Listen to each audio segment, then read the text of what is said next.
Ковачевски. Владата е на страната на работниците, покачувањето на минималната плата ќе биде исполнето. Премиерот Димитар Ковачевски на социјалните мрежи се огласи откако Сојузот на синдикати на Северна Македонија со отворено писмо упати порака за владата да бидат на страната на работниците и да се усвои предлогот за минималната плата да биде покачена на 18.000 денари. Тој вели дека владата е на страната на работниците, иако не спомна дали минималецот ќе биде покачен на 18.000 денари. Владата е на страната на работниците. Покачувањето на минималната плата ќе биде исполнето. Отворениот социјален диалог со сите засегнати страни е она кој ќе не одведе до најсоодветното решение кое е во интерес на работниците. Очекувам уште утре да имаме решение за покачувањето на минималната плата. Како што ветив, ефикасно ќе ги решаваме сите прашања во интерес на граѓаните и ќе ги исполнуваме ветувањата. Тоа е принципот и духот во кој ќе се решават сите прашања кои целат кон подигнање на животниот стандард на граѓаните, порача Ковачевски. Пречистителната станица во Волково во јануари пречистила 77,339 кубни метри отпадна вода. Во текот на месец јануари годинава во пречистителната станица за отпадни води Волково пречистени се вкупно 77,339 кубни метри отпадна вода. При тоа, од механичкиот претретман на водата се отстранети приближно 2 тона различен отпад, информираат од ЈП Водовод и канализација. Пречистителната станица за отпадни води Волково е наменета за чистење на комуналните отпадни води што доаѓаат од собирното подрачје на населбите Кисела Јабука, Стопански двор и Волково. Станицата е предвидена за 19,500 еквивалент жители. За пречистување на отпадните води се користи современа СБР технологија, а се прават анализи на параметри кои се предвидени во дозволата за испуштање отпадна вода во реката Лепенец.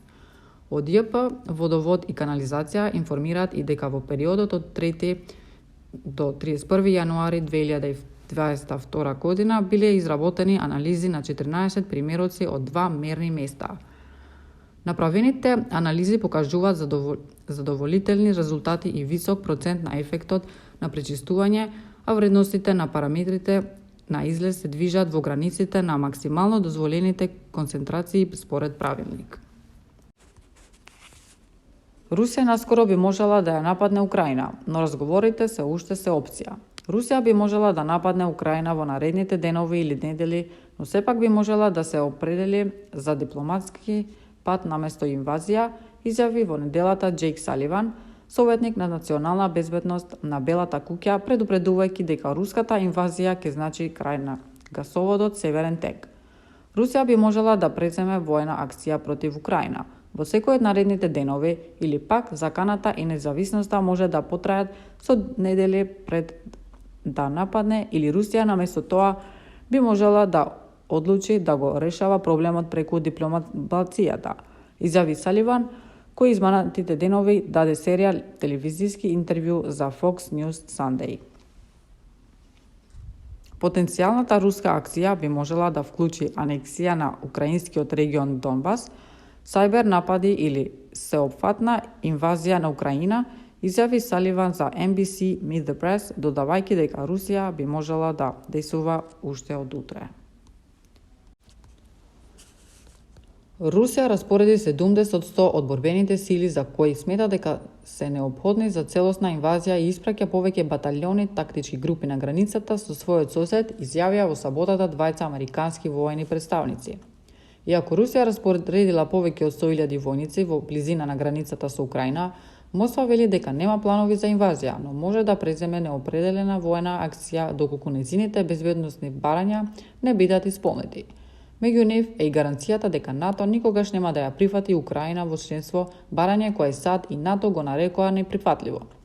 Ако Русија ја нападне Украина на еден или друг начин, Северен тек 2 ќе биде целосно суспендирано.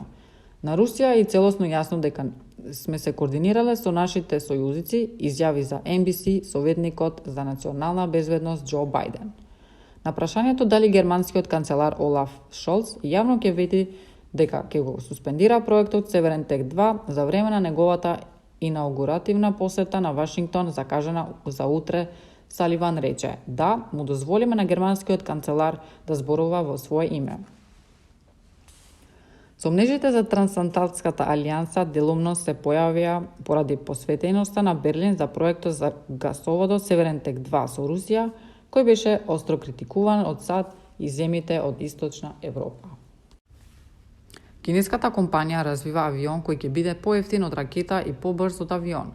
Вселенското летало, што го најави кинеската компанија Space Transport, треба да обезбеди брз транспорт помеѓу две локации на земјата со правење суборбитално патување. Авионот би останал целосно подготвен за повторна употреба.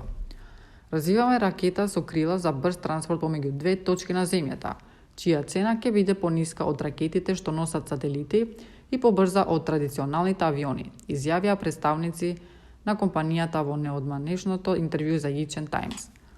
Презентацијата, објавена на веб страницата на компанијата, покажува како ќе изгледа патувањето со овој авион. Авионот ќе биде прикачен на крилото што ја движи ракетата, а по достигнувањето на одредена висина, авионот се одвојува и го продолжува суборбиталното патување, а ракетата безбедно се враќа на земјата. Кога ќе стигне до целта, авионот слетува вертикално, слично на ракетата SpaceX Falcon 9.